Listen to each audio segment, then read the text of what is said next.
حضرت خالد بن ولید اسلام کا ایک بہت بڑا جرنیل ہے، اور ایسے ایسے حربے ان کو آتے تھے جنگ کرنے کے، تو وہ عقل سے جنگ کیا کرتے تھے، اور کافر جو تھے وہ حیران ہو جاتے تھے کہ یہ کہاں سے یہ حربہ انہوں نے استعمال کیا، اور ہم جنگ جبکہ ہماری 2 لاکھ کی فوج ہے، ان کی 30,000 کی فوج ہے، تو اتنے بڑی فوج کے مقابلے میں اتنی چھوٹی سی فوج نے ہمیں فتح کر دی ہے۔ تو یہ حضرت خالد بن ولید اسلام کے بہت بڑے جرنیل ہیں، اور انہوں نے بہت زیادہ جنگیں لڑی ہیں، تو یہ ایک بہت بڑے جنگجو تھے، اسلام سے پہلے بھی اور اسلام کے بعد بھی۔ اسلام سے پہلے انہوں نے چند جنگیں مسلمانوں کے خلاف لڑی ہیں، جس میں کئی مسلمان بھی شہید ہوئے ہیں، لیکن جب یہ اسلام میں آئے تو ایسی کافروں کو ضرب کاری دی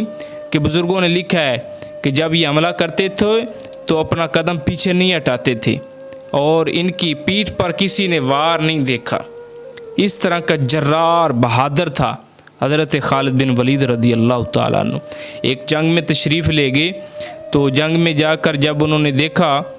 کہ معاملات کچھ اس طرح بن چکے ہیں، تو آپ نے 10 بندے لیے 10,000 کی فوج کے مقابلے میں، 10 بندوں نے 10,000 کی فوج کے مقابلے میں جنگ کرنے کا ارادہ کر لیا۔ تو حضرت خالد بن ولید نے 10 بندے لیے، اور 10 بندوں کو جب میدان جنگ میں لے کر گئے نا، تو جا کر آپ نے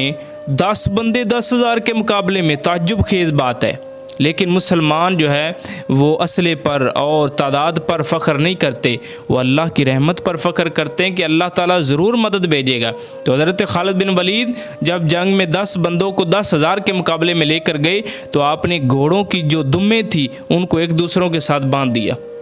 تو حیرانگی والی بات ہے، کتابوں میں یہ لکھا گیا ہے کہ کس وجہ سے انہوں نے باندھا، تاکہ اگر کوئی شخص بھاگنے کی کوشش بھی کرے تو یہ بھاگ نہ سکے۔ تو الحمدللہ رب العالمین، کتابوں میں یہ موجود ہے کہ حضرت خالد بن ولید رضی اللہ تعالیٰ عنہ کو اس جنگ میں فتح نصیب ہوئی تھی۔ 10 بندے لڑتے رہے حتیٰ کہ پیچھے سے ایک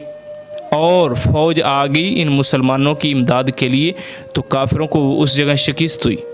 تو یہ تھا اسلام کا ایک بہت بڑا جرنیل، اور اتنا بہادر، اور اپنی شہادت کے لیے 10 بندوں کو لے کر 10,000 مقابلے میں آ چکا تھا۔